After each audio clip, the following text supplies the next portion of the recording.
नमस्कार। हर हर महादेव, शिव शिव। तो आज का विषय पुराणों पे है। वैसे तो हमारे यहाँ 18 पुराण हैं, लेकिन सर्वश्रेष्ठ और महापुराण कोई है तो केवल और केवल श्री शिव महापुराण ही है। जब भी कोई मेरे पास आकर ये पूछता है कि मैं कौन सा पुराण पढ़ूं, तो किसी के मन को कष्ट ना पहुँचे इसलिए मैं ये बोल देता था कि ईश्वर के जिस रूप के प्रति आपका भाव है आप वही पुराण पढ़ें।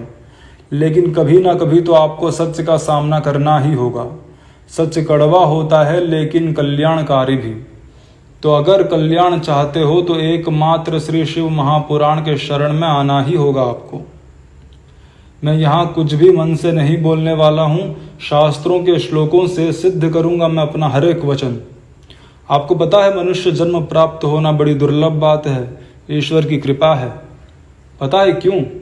विभिन्न योनियों में भटकने के बाद ये मनुष्य शरीर प्राप्त होता है, केवल और केवल इस संसार के जन्म मरण के चक्कर से बाहर निकलने के लिए, अर्थात मोक्ष पाने के लिए, मुक्ति के लिए।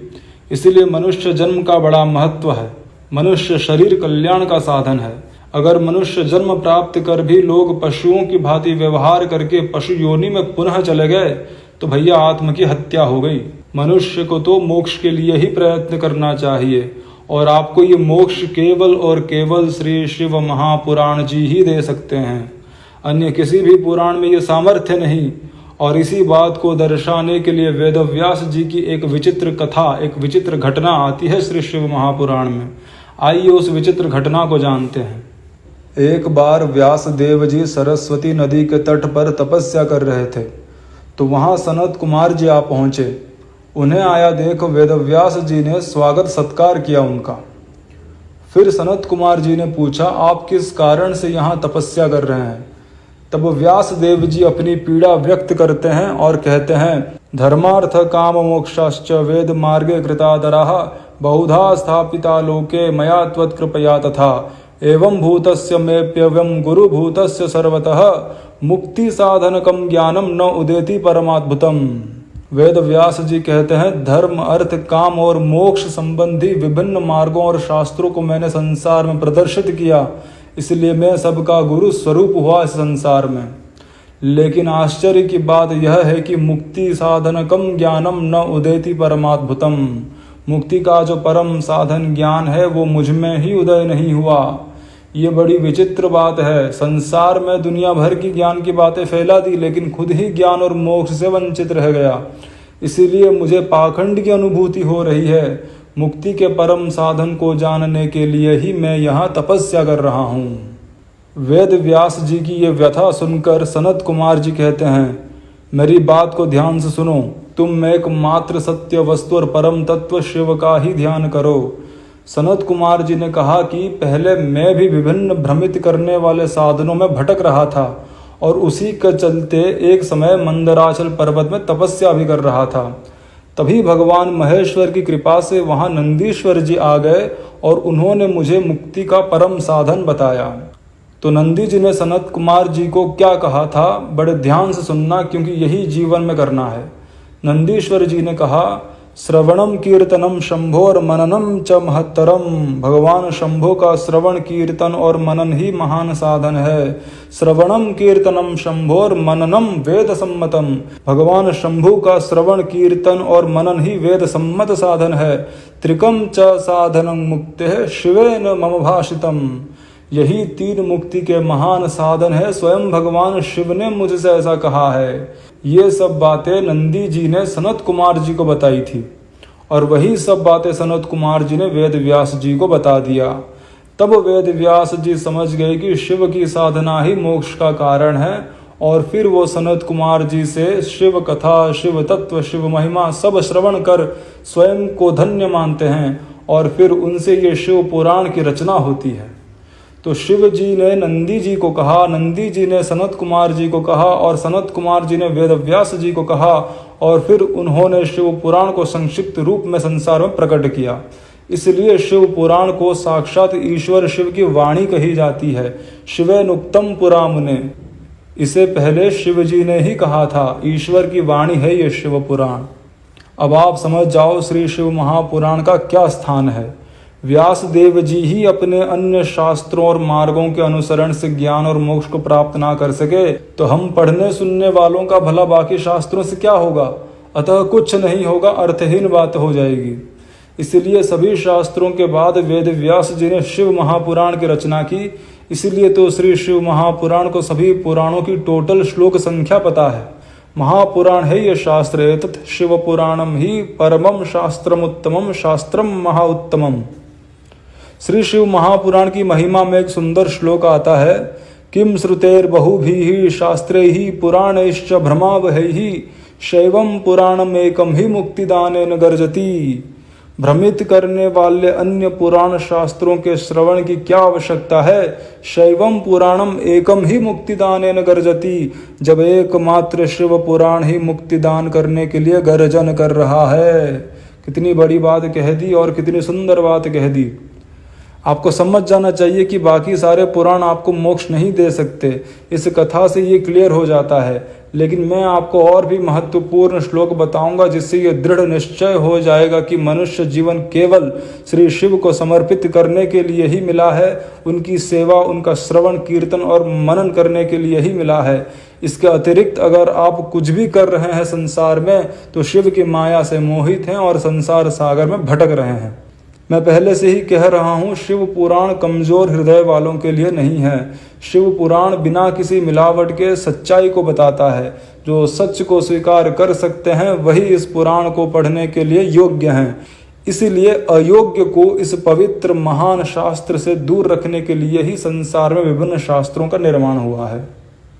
अब मैं आपसे एक महत्वपूर्ण घटना शेयर करना चाहता हूँ जिसका वर्णन श्री शिव महापुराण के कैलाश संहिता में मिलता है।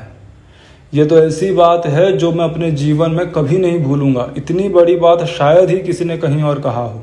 इसमें भगवान स्कंद षडानन कुमार कार्तिकेय क्या बोलते हैं जरा ध्यान से सुनना। लोकेस्मिन् पशवः सर्वे नाना शास्त्र विमोहिताः वंचिताः परमेशस्य माययाति विचित्रया। क्या कहा कार्तिकेय भगवान ने? महेश्वर की माया ने उन लोगों के साथ छल किया है जो अन्य भ्रमित करने वाले शास्त्रों के चक्कर में पड़ के परमेश्वर शिव के ज्ञान से वंचित हैं। छल किया है माया ने उनके साथ। वो लोग उन शिव को नहीं जान पाते जिन्हें वेद पुराण और आगम शास्त्रों में साक्षात ओमकार स्वरूप कहा गया है, जो सगुण ईश्वर मूर्ति भी हैं और निर्गुण पर ब्रह्म भी हैं और जो अन्य सभी देवताओं के कारण भी हैं। ये कौन कह रहे हैं? साक्षात भगवान कार्तिकेय जी। अरे असली बात तो अब आएगी, ध्यान से सुनो।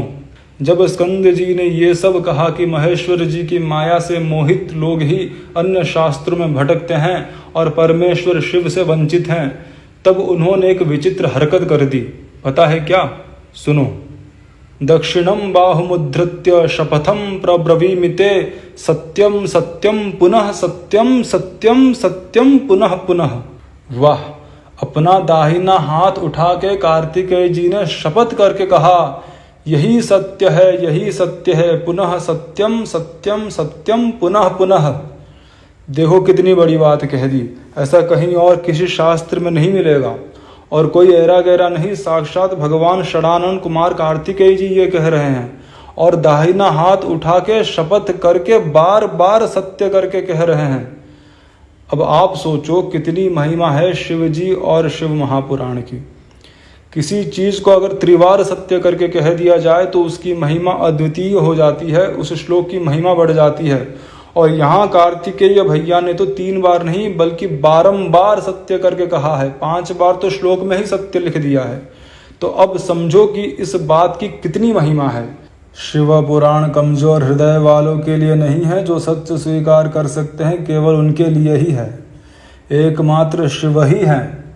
इसीलिए जब शिव जी कुछ कहते हैं तो शास्त्रों में ईश्वर उवाच कहा जाता है। शिव जी की जो गीता है उसे ईश्वर गीता कहा जाता है।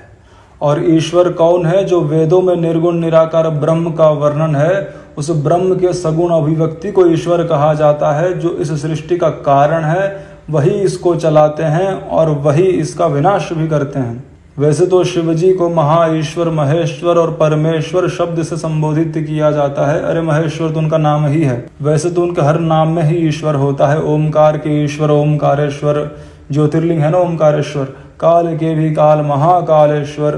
तो शिव परमेश्वर हैं, किसी और के लिए ऐसा कहा जाता है क्या? इसीलिए तो कार्तिकेय भैया हाथ उठा के शपथ करके बार बार सत्य करके हमारी आंखें खोलने की बात कर रहे हैं।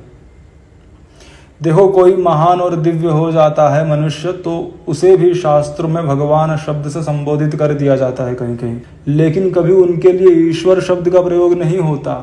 ईश्वर तो केवल वही है जिसका नाम ही महेश्वर है। श्वेताश्वतर उपनिषद जो यजुर्वेद से है, उसमें महेश्वर, रुद्र, शिव, पर्वत में रहने वाले गिरिशंत ऐसे नामों से ईश्वर महादेव को संबोधित किया गया है। शिव पुराण तो सीधा सीधा सच बोलता है, इसलिए बहुत लोगों की जल जाती है। शिव पुराण में स्टोरी है ना, ब्रह्मा और विष्णु में विवाद छिड़ गया कि कौन श्रेष्ठ है, तो उनके बीच एक ज्योतिर्मय शिवलिंग प्रकट होता है और कहता है रुको जरा, सब्र करो, मेरा आदि अंत तो बताओ पहले। वो शिव होते हैं और कहते हैं मैं सबका कारण हूँ, परमेश्वर हूँ। ऐसी बात किसी और पुराण में है क्या? ब्रह्मा और विष्णु ने स्वयं को परमेश्वर कहा तो शिव ने आके मना कर दिया और कहा मैं परमेश्वर हूँ। लेकिन ऐसा कभी हो सकता है क्या कि शिव खुद को परमेश्वर बोल रहे हो और कोई आके दूसरा बोल दे कि नहीं नहीं तुम नहीं हो? किसी का सामर्थ्य है? ईश्वर के साथ कोई ऐसा नहीं कर सकता। इसीलिए तो कहता हूँ शिव पुराण सीधा सच बोलता है, कोई मिलावट नहीं, filtered content, straight forward. Shiv Puran कहता है कि कृष्णा के गोलोक का निर्माण भगवान शिव ने किया है और नारायण को गिफ्ट दिया था गोलोक। तो अब खुद सोचो, जिसका निर्माण हुआ है वो नित्य और सनातन हो सकता है क्या? शिव पुराण सभी पुराणों का पोल खोल देता है और केवल सच बोलता है, और सच को सहने की शक्ति सब में नहीं होती। अब मैं आपको जल्दी जल्दी श्री शिव महापुराण की कुछ दिव्य महात्म्य बताता हूँ। शिव भक्तों ध्यान से सुनना, जीवन भर काम आएगा, खास करके पाखंडियों को डोज देने के लिए। ये हमने देखा कि श्री शिव महापुराण ईश्वर की वाणी है। अब आगे सुनो। एतत् शिव पुराणम ही परमम शास्त्रम उत्तमम शिव रूपम, यानी कि ये शिव पुराण शिव का ही रूप है। श्रीमत् शिव पुराणाख्य प्रत्यक्षस्त्वं महेश्वरः, साक्षात महेश्वर है ये शिव पुराण। वंदे शिव पुराणम ही सर्वदाहम प्रसन्नति ही, ऐसे शिव स्वरूप शिव पुराण की मैं प्रसन्न चित्त से सदा वंदना करता हूँ। बताओ कोई और पुराण भला इस शिव महापुराण की बराबरी कर सकता है? अरे नहीं कर सकता। ध्यान से सुनो। तावत सर्व पुराणानि प्रगर्जन्ति महीतले, यावत शिव पुराणम ही न उदेश्यति जगत्यः। अर्थात तभी तक सभी पुराण गर्जन करते रहेंगे जब तक इस शिव पुराण का उदय नहीं होता। शिव पुराण के आते ही सबका गर्जन बंद, शांत हो जाते हैं बाकी सब पुराण। इसीलिए तो कहा है श्रीमद् शिव पुराणम तु पुराण तिलकम स्मृतम, सभी पुराणों के भाल का तिलक है ये शिव पुराण। तावत सर्वाणि शास्त्राणि विवदन्ते परस्परम, तभी तक सभी शास्त्र आपस में वाद विवाद करते रहते हैं जब तक ये शिव पुराण का उदय नहीं होता। श्री शिव महापुराण जी को कितने सुंदर सुंदर श्लोक समर्पित है, स्वयं देखो। इसलिए अगर कोई दूसरे पुराण से श्लोक उठा के शिव पुराण वाले मनुष्य को दिखाता है तो हम उसे अधिक महत्व नहीं दे सकते, महत्व ही नहीं दे सकते, अधिक का तो प्रश्न ही नहीं उठता, क्योंकि सभी पुराणों का बोलबाला तब तक ही था जब तक ये शिव पुराण प्रकट नहीं हुआ था। लेकिन अब हमारे पास श्री शिव महापुराण है तो किसी और भ्रमित करने वाले पुराण के रेफरेंस को हम बिल्कुल भी स्वीकार नहीं करेंगे। ये महापुराण का अपमान हो जाएगा, शिव जी द्वारा दिए गए ज्ञान का अपमान हो जाएगा। हालांकि जो मनुष्य उन अन्य भ्रमित करने वाले पुराणों में भटक रहे हैं और उनका रेफरेंस आपको दिखा रहे हैं, उन पर क्रोधित ना हो, क्योंकि उन्हें मार्गदर्शन की आवश्यकता है ताकि वो सही शास्त्र पढ़ना आरंभ करें। अभी वो हमारे लेवल पे आए नहीं है, इसीलिए जब भी ऐसे भटके हुए लोग मिले तो शिव जी से प्रार्थना करना कि जल्द ही उसका मार्गदर्शन हो जाए और वो सच स्वीकार करने में समर्थ हो जाए। सत्यम शिवम सुंदरम, spirituality is all about seeking and knowing reality, it's not entertainment. और सुनो इस दिव्य श्री शिव महापुराण जी की महिमा। वेदांत सार सर्वस्वम पुराणम च एव उत्तमम, वेदों में स्थित ज्ञान का सार है ये शिव पुराण। बाकी सारे पुराण जो हैं वो भारी मात्रा में वेद विरुद्ध बातें कहते हैं, लेकिन शिव पुराण वेद सम्मत है, वेद स्वरूप है, ब्रह्म तुल्य है। और क्या कहा? वेदांत वेद विलसत पर वस्तु गीतम, वेदों में जिसे परम सत्य वस्तु कहा गया है उस परम ब्रह्म का गीत है ये शिव पुराण। वाह! और क्या कहा, उपनिषद रूपी समंदर का जब भगवान शिव ने मंथन किया तब ये अमृत रूपी शिव पुराण प्रकट हुआ है। उपनिषदों का भी सार है ये शिव पुराण। शिवेन उपनिषद सिंधु मंथन उत्पादिताम मुदा, उपनिषदों का भी सार है ये शिव पुराण। भगवान शिव पंच देवों में श्रेष्ठ हैं, इसीलिए उन्हें महादेव कहा जाता है। और पंच देवों में कौन कौन आते हैं ये मुझे बताने की आवश्यकता नहीं है। ईश्वर शिव की पूजा समस्त देवताओं की पूजा है, उसी प्रकार से शिव पुराण की अर्चना भी सभी देवताओं की पूजा है, क्योंकि ये शिव पुराण साक्षात शिव ही है। एतत् शिव पुराणम यो नमस्कुर्याद दूरतः सर्वदेवार्चन फलम स प्राप्नोति न संशयः। इस शिव पुराण को नमस्कार करने मात्र से सभी देवी देवताओं के अर्चन का फल प्राप्त हो जाता है, तो किसी और के शरण में जाने की कोई आवश्यकता ही नहीं। शिव की पूजा बाकी सबकी पूजा है, शिव पुराण को नमस्कार करना सबको नमस्कार करना है। देखो हमारे यहाँ 18 पुराण हैं, और वैसे 18 पुराण में ही शिव जी की महिमा का गान है। 18 पुराणेषु गीयते वै परः शिवः। 18 पुराण में शिव जी की महिमा का गान है, लेकिन फिर भी उनकी महिमा का गान जो है संपूर्ण रूप से संभव नहीं है। ठीक है, तो 18 पुराण है और 18 पुराणों में महादेव की महिमा का गान है, लेकिन उसमें से एक महापुराण है जो कि शिव महापुराण है। इन 18 पुराणों को गुणों के अनुसार विभाजित किया गया है, जिसमें श्री शिव महापुराण को और अन्य शैव पुराणों को सात्विक कैटेगरी में रखा गया है। दश शैव पुराणानि सात्विकानि विदुर्बुधः श्रद्धेयानि द्विजवरैः तेषं धर्म स्तुतत्रेत। ये संहितात्मक स्कंद पुराण के शंकर संहिता में मिलता है, और इसके अनुसार जितने शैव पुराण हैं सब शुद्ध सात्विक हैं और सवर्ण ब्राह्मणों के श्रद्धा का विषय है। इस श्लोक को श्रीपति पंडित जी ने कोट किया है, इसलिए इसका बड़ा महत्व है। तो शिव पुराण उच्च कोटि के लोगों के लिए है ऐसा कहा, लेकिन शिव पुराण कहता है कि कलयुग के जितने दुर्बुद्धि मनुष्य हैं उनका उद्धार करने का सामर्थ्य भी इस शिव महापुराण में है।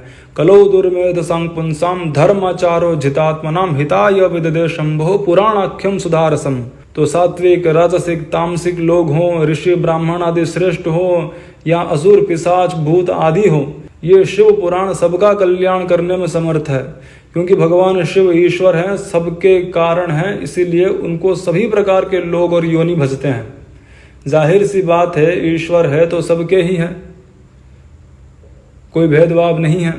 शास्त्र साफ साफ कहते हैं कि शिव के सानिध्य में आते ही जितने भी अशुभ अपवित्र वस्तु हैं सब सदा के लिए मंगल स्वरूप और पवित्र शिवमय हो जाते हैं। शिव सभी गुणों से परे हैं, गुणातीत हैं, निर्गुण हैं, प्रकृति से परे हैं, इसलिए प्रकृति के कोई भी गुण उन निर्विकार शिव को स्पर्श भी नहीं कर सकते। वो अपनी इच्छा से गुण को धारण करते हैं, किसी के अधीन होके नहीं। वो इन सब से अनटच्ड हैं, इसलिए सभी प्रकार के प्राणियों का कल्याण कर देते हैं, चाहे सात्विक हो, तामसिक हो या राजसिक। उसी प्रकार से ये शिव पुराण भी इतना पावरफुल है कि सभी प्रकार के प्राणियों का उद्धार कर देता है, क्योंकि वास्तव में ये शिव पुराण भी सभी गुणों से परे हैं, निर्गुण पुराण है, क्योंकि ये साक्षात शिव हैं और शिव निर्गुण हैं। इसलिए कहा गया है शैवम पुराणम अमलम परम, अमलम इम्प्योरिटीज से अनटच्ड, परम पवित्र पुराण है ये शिव पुराण। प्रकृति प्रदत्त सभी गुणों से परे है ये शिव पुराण। प्रकृति के किसी भी गुण से भरा हुआ मनुष्य का कल्याण कर देता है ये शिव पुराण। कुछ मूर्ख लोग पाखंड फैला रहे हैं कि शिव केवल एक मनवंतर के भगवान हैं। कितनी हंसी आनी चाहिए। शिव समय से परे हैं, काल चक्र के कंट्रोलर हैं, साक्षात परम ब्रह्म हैं, और ब्रह्म में समय के साथ परिवर्तन नहीं होता। इसीलिए शिव को सत्य कहा गया, जो तीनों काल में एक सा रहता है, क्योंकि वो समय से परे है। तो ये मनवंतर का कोई प्रभाव पड़ेगा क्या उन पे? वो तो समय से परे है। इनको शिव का बेसिक ही नहीं पता। शिव निर्गुण ब्रह्म के रूप में सदा एक रस रहते हैं। अब कोई मनवंतर में किसी भी रूप से सृष्टि आरंभ हो, वो रूप शिव से ही आता है ना। पता नहीं इनके भगवान शायद मनवंतर के अधीन होंगे। ईश्वर शिव तो समय की सभी कल्पना से परे हैं। हो सकता है शिव की माया से मोहित होकर कोई अवैदिक पुराण पढ़ लिया हो। कोई नहीं, ईश्वर सद्बुद्धि दे इन्हें। अब शिव ईश्वर है तो बाकी रूप क्या हुए? उनके भक्त। इसलिए अगर आप किसी और पुराण के प्रति समर्पित हैं तो दुखी ना हो। जब समर्पण का भाव पक्का हो जाएगा तो जिस भी पुराण के जो अधिष्ठान देवी देवता हैं वो जान जाते हैं कि अब ये मोक्ष पाने के योग्य हो गया है, तो उस मनुष्य के भीतर वो शिव भक्ति भर देते हैं, जिससे वो शिव पुराण के शरण में अंत में आ ही जाता है और उसका कल्याण हो ही जाता है। तो शिव पुराण के शरण में तो आना ही होगा, वरना मुक्ति संभव नहीं, ये वेद व्यास और स्कंद भगवान ने कह ही दिया है। इसलिए जो बाकी संप्रदाय वाले हैं वो शिव की पूजा जरूर करते हैं किसी न किसी बहाने। कृष्ण ने स्वयं कहा है कि शिव के प्रति भक्ति रखे बिना अगर कोई मेरे पास आता है तो वो करोड़ों जन्मों में भी मुक्ति नहीं पा सकता। यानी कि शिव के प्रति डिपेंडेंसी है, लेकिन शिव भक्तों के लिए ऐसा कुछ भी नहीं है। सीधा डायरेक्ट कल्याण, डायरेक्ट मोक्ष, क्योंकि शिव स्वतंत्र परमेश्वर है, कोई डिपेंडेंसी नहीं है। उनके शरण में आ गए तो बात खत्म बस। भगवान विष्णु बार बार मनुष्य अवतार लेकर हर अवतार में शिव की पूजा करके यही साबित करना चाहते हैं कि मनुष्य जन्म मिला है तो मोक्ष पाने का प्रयत्न करो, भगवान शिव को भजो, भज विश्वनाथम। अगर शांत मन से कोई शास्त्रों को समझ जाए तो वो समझ जाएगा कि वेद हो या पुराण, वो केवल और केवल शिव की ओर ही इशारा करते हैं, शिव का ही गुणगान करते हैं। और ये श्री शिव महापुराण जी तो साक्षात शिव ही हैं। मैं इस शिव स्वरूप दिव्य शास्त्र को नमस्कार करता हूँ। शिव शिव शिव शिव शिव शिव शिव।